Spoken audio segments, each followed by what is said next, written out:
The links for Odyssey and Bait Shoot because YouTube is asshole.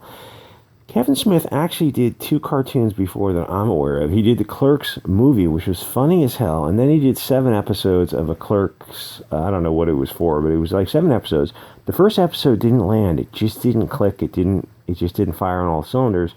I say, oh, okay, well, just too bad, shame. But then you watch the second episode and you realize, oh, okay, now I get it, and it turns out to be really funny. So he's got experience with cartoons, and those, like, you can find them online. They were both legitimately funny. Okay, so this image that you see before you, is this cancer that I see before me? Out, damn, social, cultural Marxism. This tells you a lot about what you're, in fact, this image kind of sums up not only He-Man, but a lot of things. And Kevin Smith is a confusing, he's not as one-dimensional as you think. Oh, it must be an SJW now. Not exactly. If you saw Jay and Silent Bob Part 2, which admittedly was not easy to sit through. I sat through it once, and I thought, this is absolute dog shit. And then I watched it again with a friend. I'm like, oh, it's still very bad, but at least he kind of lashes out at everyone. Okay, so Kevin Smith started with Clerks, which was like a $50,000 budget, and he did Mallrats, Chasing Amy, Jay and Silent Bob, Dogma, Clerks 2, and that's kind of it in terms of his good movies. He did a bunch of other bad movies with Ben Affleck and Jennifer Lopez, I think, and he did other stuff, but those 6 were very strong. Dogma.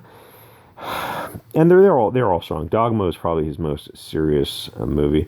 And then he also did a pilot, which is actually still on YouTube. It's called Hollyweed, which got a lot of potential. I thought it was funny, but like with Hollywood or with anything, it's got to be timely. There's got to be a demographic available for it, which I thought Hollywood would have been able to click. But it's got so many things. He doesn't have to make something work when he's just going to go on to a better project, which is kind of a shame. He used to be cool, but now he doesn't even skate. I think his wife might have actually sucked the talent out via his penis. He started to get a swollen head, which is weird because he never actually had a bunch of huge hits. He did Zack and Mira, which was a hit, but that had Seth Rogen's perversion, his slime all over it. Rogen has a thing for degeneracy and scatological humor. Seth actually looks like he has something wrong at a genetic and spiritual level, as if he doesn't have a soul. Just saying, he might be a lizard person. He also has Kevin Smith has a YouTube show with some guy. His co-host is borderline developmentally disabled. So Smith is doing this cartoon, which seems like it's marketed to both kids and adults. The adults would remember it anywhere from childhood to watching it later in life as a laugh. It's about a blonde crusader, Jesus Christ of the Flaming Sword type of character who runs around, or if you saw the Dolph Lundgren movie, which I think is on YouTube also, and if you want to skip the commercials, you scroll all the way almost to the end, like 5 seconds before the end, you let it play out, and then you hit replay, and boom, no commercials. So you might be able to find that online. It's something to see. So he runs around fighting the anthropomorphic death or Satan figure, which wasn't like as scary as like just the visual seems to imply. And he had a bunch of sidekicks so they could sell more of those 6-inch toys. And it's sort of hard to remember the difference between He-Man and Thundercats and whatever other Chinese knockoffs are out there. So in the 1980s, they just threw cartoons at the screen to see what clicked and would sell the most toys for Christmas. And if you look at them in context of the tech available in terms of making cartoons, they were fine. But even at that time, there was creeping wokeism. Because the 1980s seems like a million years ago to the young nowadays. But they weren't the 1880s. Cartoons from then were awesome. If you go back and read those political cartoons, they were wonderfully based. I can't even show them here. I thought I was based, but I read old political cartoons from, over 100 years ago. I realize how much further I need to go. If I made a cartoon, it would be Trump and the corporal running around to see who could put more bolshies in a wood chipper. It would make a great video game. The Japanese can make it, but I don't think it would go over well in America. So He-Man, I don't know if I went too far with that for YouTube. They are so strict these days. He-Man is a sort of a standard crusader fighting the dragon, which can represent whatever you want the dragon to represent. It's funny. You can go back in time and start to notice that as American propaganda got worse, people started to look at Japanese entertainment, which was much, much better, which is why they're working so hard to shut it down. If you read, or more likely, past tense, read American comics, which I occasionally cover, you've noticed that they are very similar to someone urinating in your face. It's unpleasant, and you want it to stop, so you can wash off and put the event behind you. There's nothing of value in mainstream American comics. There's nothing more than Tumblr-level propaganda. Things are doing so well, except we had to fire people. Well, one of these statements is not true.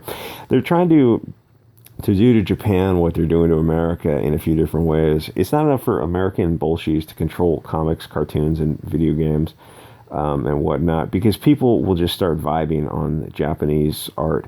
See, the SJWs have to get control of that also. SJWs are focused on removing your options. Everything to them is propaganda. The lower level useful idiots don't know what they're doing, and some of them mean well. But the goal of the masters of puppets is to lower testosterone, your birth rates, your in-group preference and trust. They don't want you making smart kids who think for themselves. Again, if you think a lot of this stuff is crazy, take a look at this image and just let it percolate in your mind for a little bit. They don't want smart kids who are thinking for themselves, who are focused on the family, on the community, who are fierce nationalists, tribal, whatever, Euro-pagan or Christian. Their goal is to destroy all of that. Whatever core you are into, whatever thread that unites your spirit, they have to cut those threads. They absolutely can't have you seeing yourself as a tribe exclusive of other tribes. And I never imagined I'd be going down these roads as a Californian hot tub and weed normie, but one must play the hand dealt. Whatever liberal or libertarian or neocon, whatever your ideals you aligned yourself with, most of you must know by now that that's all just another opiate to placate the masses. We're here now because allegedly we voted our way here. He-Man is a big blonde with an iron cross on his chest. He was a symbol of many good things. An interesting blend of Christianity and European symbolism. The Masters absolutely had to destroy that. So Kevin Smith, I was going to say he's a high-functioning, useful idiot. And he's not so much talented as just a guy who didn't quit. He believed in himself. He made movies that were better than mediocre, and some had splashes of brilliance. But it seems like a lot of it was, like, they talk about the art and craft of whatever you're getting into. And it's like a spectrum, and you have to work on both, and the craft of writing and the art of it. Kevin Smith seemed to just not give up. Where he didn't necessarily wasn't a brilliant artist, but he had the craft. He just kept plugging away at it and consistently hitting C+ movies, which was enough to get the second movie funded, which was enough to get the third movie funded. He's an interesting guy. And to be fair, like I was thinking, he's not totally on the SJW plantation, because in Jay and Silent Bob 2, while it was garbage and wokish, he did something that SJWs don't do. He made fun of SJWs and certain left-wing beliefs that are haram. If you saw the flick, you know what I mean, and you can find it. He did some really dumb jokes at the Kathleen Kennedy Club. Those jokes felt like they were 100 years too late. They didn't make any sense. They didn't land at all. And they also did a joke about making fun of the 4chan crowd, the people who CNN are always going after. And again, that joke didn't laugh, because you look around, it's like, well, all we've seen is Antifa and BLM in the news for the past, several years. So like that, those two things didn't land. I saw that, I'm like, just screw this guy. This is just stupid. But then he made fun of feminists, like performative feminism. where the girls were, I don't know, talking about the Bechdel test or whatever that is, and but then they were talking about how they wanted to sit on Chris Evans's face, or who's that guy? The guy who played not Chris Pratt, not Chris Evans. There's Chris Pratt, Chris Evans, and this guy who plays Thor, and I forget the guy's name. So they're talking about, just sexualizing him. So he made fun of SJW, he made fun of feminism, made fun of like performative activism a little bit. And then there was a character, I gotta be careful with this, I already made a wood chipper joke, about a character who came to America because her brother was going to delete her to protect the family's honor. And that is not something SGWs would ever touch. So it's like, yeah, Kevin Smith was doing this kind of silly like SCW talking points, and I'm sure they were really happy with him, and then they hit that scene, they're like, whoa, needle scratch on the record. It was weird. It was something you'd never see any other filmmaker do, like hit out on both sides. So while it wasn't a very good movie, you got to give credit to him for that. He's not quite fully insane, and I get the feeling his wife and daughter are probably dragging him left, and his weed smoking buddies are trying to drag him right. And there's other stuff like who's the guy? The guy who played Batman, but he's like Fat Man, the Fat Batman, Ben Affleck. And he's in some open relationship, and you're looking like, dude, Ben Affleck's a Chad. He's not going to be some losers. He's not going to. No, he's just not going to do that. I mean, that's like you had a series of very unlikely events all cropping up. Well, that's what a movie is, right? A bunch of unlikely events. Yeah, but when they all crop up in one direction to push a certain narrative, and it's more woke than not, it doesn't make sense. It just didn't work. It felt like you were just virtue signaling until you get to that one issue of the one girl who's wearing the head covering, she's running from her brother. It's like, that was bizarre. That was been good for him for including that. Anyway, so this cartoon has got the divers treatment, which doesn't make sense. And even if it did, my tolerance for purse puppies is absolutely zero. I can't imagine when I was a kid that I would be interested in watching a woman who looked like a man. I think there's a very narrow window for kids. When they're young, the sexes play together. And then girls, I don't know what it's like for the girls, but for the boys, girls kind of become a little annoying, but mostly just become invisible. They're just invisible until they get to, I don't know, like 11 or something around there. You just start noticing them. They're not invisible anymore. Like they're just on the radar. They're interesting in a weird way. And then you get to 12, and they're more interesting. And then after that, it's like then the testosterone is kicked in. Depends when you hit puberty, but it's like, where's I going with this? Oh, so for little kids to watch like chicks who look like this, you're talking about very little kids who don't distinguish between the sexes. They don't know about sex roles. And it's not even like, you're not even talking about like peer pressure from groups. Because a lot of people grow up in like hippy-dippy areas where there's none of that, and they still, once they get to a certain age, they're looking for boy toys, and they don't want to see like women in these roles. And it's like, it doesn't make sense. And the chick with the side of her head shaved, stop that. It's like, you have a chick who's more muscular than most men. All three chicks are over muscled, and this chick is like crazy over muscled. Doesn't make any sense. And the male characters, one's not human, and the other guy's standing in the back looking like just a little penis. Oh, speaking of cocks, Mike.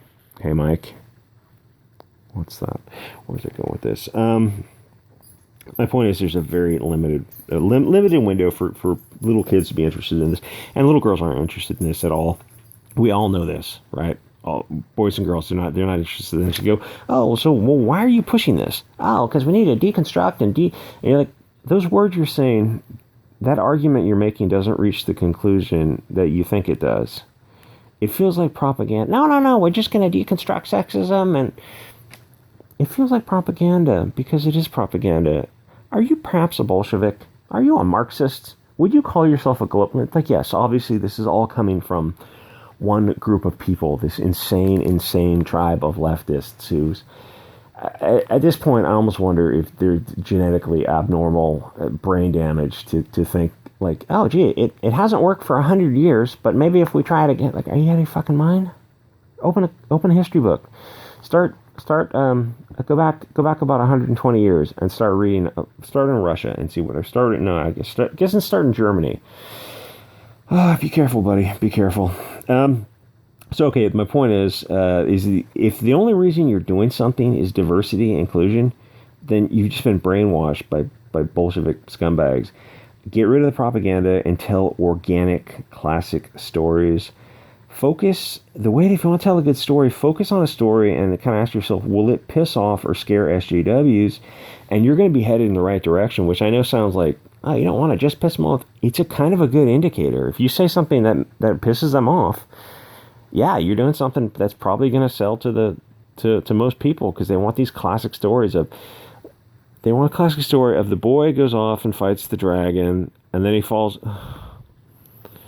in love with a girl who looks like a girl, not a he-ma'am, a she-ma'am, whatever.